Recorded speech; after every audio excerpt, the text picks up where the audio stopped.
علی بھائی آپ نے بتایا آپ کا کام اسی طریقے سے چل رہا ہے, دعوت کا کام آپ کا چل رہا ہے. میں اصل میں یہ پوچھنا چاہ رہا ہوں بیسیکلی کام ہے کیا.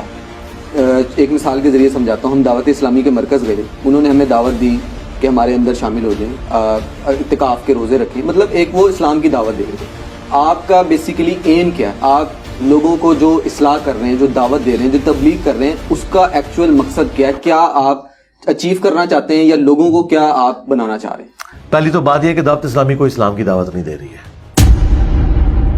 وہ اپنے فرقہ بریلویہ کی دعوت دے رہی ہے, جو اس فرقے کی نارمز ہیں ان کی دعوت دے رہی ہے. یہ تو اپنے دماغ سے نکال لیں. آپ مجھے بتائیں, اگر دعوت اسلامی والے یہ کہتے ہیں نماز پڑھو, تو تبلیغی جماعت والے کیا کہتے ہیں؟ بت کے آگے گر جاؤ. اور اہل حدیث جو ہیں وہ جا کے کسی آگ کے الاؤ کے سامنے آپ کو کھڑا کرتے ہیں.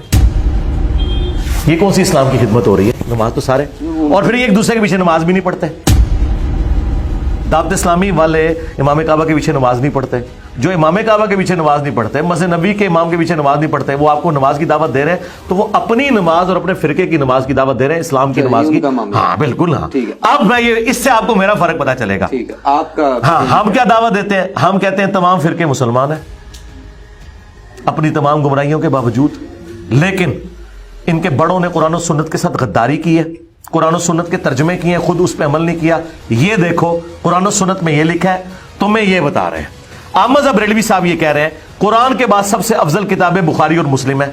باپا جانی الیاس قادری صاحب ٹی وی میں یہ کہہ رہے ہیں کہ قرآن کے بعد سب سے افضل کتاب بخاری شریف ہے, اور باپا جانی جو خود نماز پڑھ رہے ہیں وہ بخاری میں نہیں لکھی ہوئی, وہ اس کے بالکل خلاف ہے, بغیر رفع الجدین کے پڑھ رہے ہیں. ہم یہ بتا رہے ہیں یہ جن کتابوں کا نام لے کے عزتیں ویل کر رہے ہیں نا, اور چندے کھا رہے ہیں تم سے, ان کتابوں کے یہ غدار ہیں.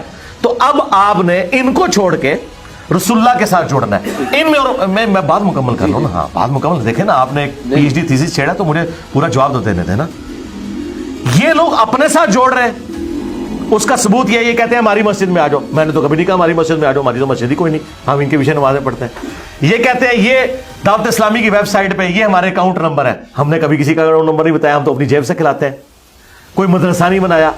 یہ بتاتے ہیں کرونا کے دنوں میں الیاس قادری صاحب کے جی آلموسٹ 40,000 ملازمین ہیں, ان کی تنخواہیں ہم کہاں سے دیں؟ لوگوں نے زکوٰۃ بھی کم کر دی ہے, تو ہم نے ان کی تنخواہیں کہاں سے دینی ہے؟ یہ تو آپ سے آ کے یہ گلے شکوے کرتے ہیں. یہ جو آپ کو نمازیں پڑھا رہے ہیں نا پیچھے, وہ یہ کھاؤ پروگرام ہے کہ وہ آپ کو اکاؤنٹ شیئر کرواتے ہیں. میں تو اس سسٹم کا بینیفیشری نہیں ہوں.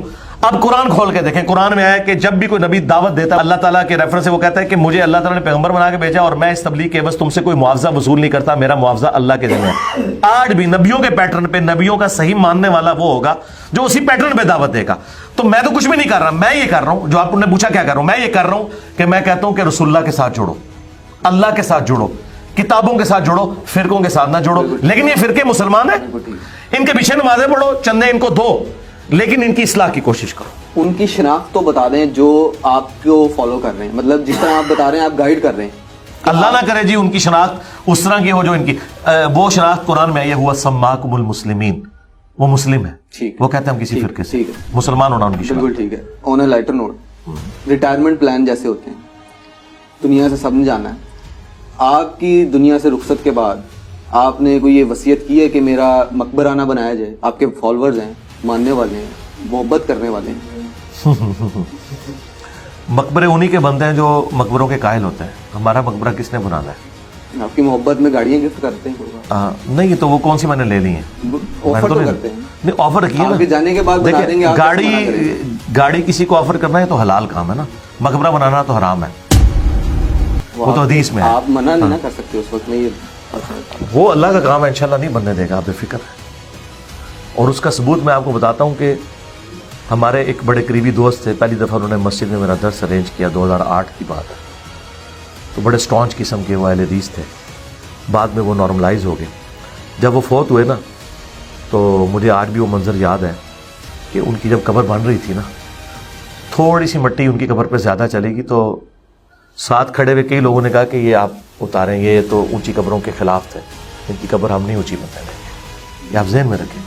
مزار ان کے بنتے ہیں جو مزاروں پہ جاتے ہیں, مزاروں پہ قبروں کو چاٹتے ہیں, وہ پھر ایکسپیکٹ کرتے ہیں کہ ان کے ساتھ بھی یہی کچھ ہو. کشف المحجوب میں علی بن عثمان حجویری نے خود لکھا ہے کہ میرا ایک مسئلہ پھنس گیا تھا, میں بازید بستامی کی قبر پہ جا کے مجاور بنا تو میرا مسئلہ حل ہوا. وہ بیسیکلی امیج دے رہے تھے کہ میں بھی اپنے بابے کے پاس گیا تھا, میرے مرنے کے بعد تم نے بھی میرے پاس آنا ہے. انجینئر صاحب نے کبھی کہا ہے کہ میری قبر پہ آنا؟ انجینئر صاحب تو الٹا ان ساری چیزوں کے خلاف ہیں. تو جو لوگوں کے ساتھ یہ کام ڈال رہا ہوتا ہے نا, وہ خود یہ اپنی زندگی میں تعلیمات دے کے گئے ہوتے ہیں. یہ میرے بات آپ نے ذہن میں رکھنی. اب رہ گیا کہ وہ مزارات جو تعلیمات کے خلاف ہیں وہ حکمرانوں کے زیر اثر بنے ہیں, اس کو کوئی روک نہیں سکتا. مثلا امام مسلم کا مزار بن گیا, حالانکہ مسلم میں حدیث ہے قبروں پہ مارتے مت بناؤ. اب یہ جو ہے نا امام مسلم کے شاگردوں نے نہیں بنائے, یہ حکمرانوں نے زبردستی کی. حکمران جب اس قسم کی زبردستی کرتے ہیں وہ تو کچھ بھی کر سکتے ہیں, اس کی تو کوئی گارنٹی نہیں ہے. لیکن رہ گئے ہمارے اسٹوڈنٹس تو وہی حرکت نہیں کریں گے.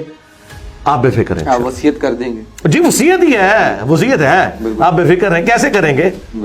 بالکل ٹھیک ہے. انجینئر محمد علی مرزا ہمارے ساتھ موجود تھے, تفصیلی گفتگو کر رہے تھے. ہمیں کمنٹ سیکشن میں اپنی رائے سے آگاہ کیجیے گا. مجھے اجازت دیجیے. اللہ حافظ. جزاک اللہ.